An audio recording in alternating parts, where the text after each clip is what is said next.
Now, just on Frogmore Cottage, and we did speak about it some time ago, Harry's eviction last year. And again, in all of this, it's come up and there's speculation about Harry's reaction. Now, obviously, he wasn't happy, but a few things said this week about how really unhappy he was. Well, you can't imagine that he was very happy about it. I mean, it was very much their point of preference that they were saying that they really did want to keep Frogmore Cottage, both him and Meghan. Of course, they'd spent about £2.5 million of nearly $4 million, can you believe, on renovating the project. And then they've been asked to leave it just empty at the moment. And it does seem slightly unfair if you're in the Sussex camp of that situation having been allowed to occur. Now, Harry may have felt his hand has been forced to now put his main residency as the US. Again, we've seen him talking about it recently in US interviews that he might become a US citizen. It's something that he has considered. However, by not having a UK base, it does open up the prospect of him being stripped of his Councillor of State role. Well, what does that mean? Recently, the King asked the government to bring in new legislation so that essentially there would be no reliance on Prince Harry or Prince Andrew. Princess Anne and Prince Edward could come in to sort of deputise for the monarch at certain stages. However, if Harry isn't a resident in the UK, it does open up a completely different situation. And if he hasn't got anywhere to live, I don't see how he can continue in that role. And over the last couple of weeks, there have been reports about the Sussexes' new Netflix series.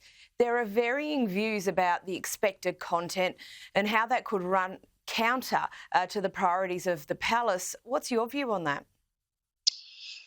Well, listen, I think that Harry and Meghan are in a difficult situation. I mean, they were criticised for not making public or private statements straight away when the King and the Princess of Wales made their cancer statements. There is an awful lot going on in the palace that we've discussed over the last few weeks. Of course, the King is still undergoing his treatment for cancer. We had the Princess of Wales taking an extended leave of absence as well because of her chemotherapy. And Harry and Meghan have kind of just got to get on with their job. But we don't really know what their jobs are at the moment. We're still awaiting what these new Netflix series would be, and a lifestyle project for Meghan, a polo executive producer role for this new polo show on Netflix for Harry. However, it hasn't really gone too well for the Netflix and Spotify deals. I mean, Meghan sort of being let go after one series for Archetypes on Spotify. The Netflix series hasn't really sort of stood the test of time. So, listen, I think that they'll have to sort of, go back to the drawing board. Their priorities are very, very different to the palace. The palace are trying to sort of pick up the pieces of the last few months. So they're moving in very, very different directions, that's for sure. Now, back to the late Queen, and we know she loved horse racing. It was one of her great passions. But we understand the new King is eager to continue with the Sport of Kings tradition. Is that right?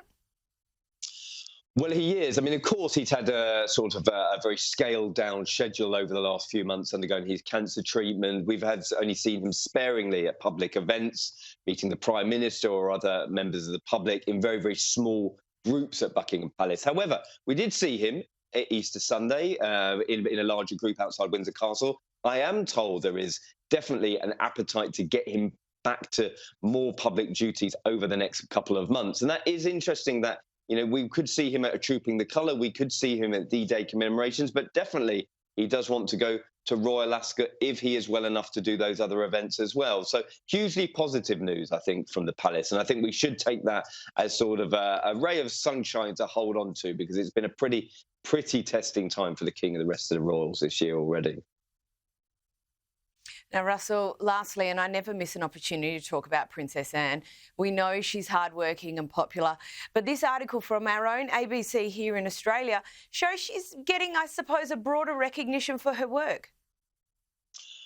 Well, certainly. I mean, you know, there's no stranger to Princess Anne rolling up her sleeves and getting on with the job, and she's definitely had to do that more so over the last couple of weeks. And there has been sort of a missing of members of the royal family over the last few months, certainly with the King and Princess of Wales. Prince William, of course, taking an extended leave over Easter. However, it is good that Princess Anne is getting the recognition she deserves. There's no issue with her being called the trusted lieutenant of the King. Certainly, people in the palace will say that the king definitely relies on her for counsel and for maintaining the business of the monarchy, the less glamorous side that we don't see. However, she's still very, very highly respected. And I think that both you and I see it in spades, don't we? Absolutely, we do. And Russell Myers, pleasure as always. Thank you so much for joining us. My pleasure. Thanks, Karen.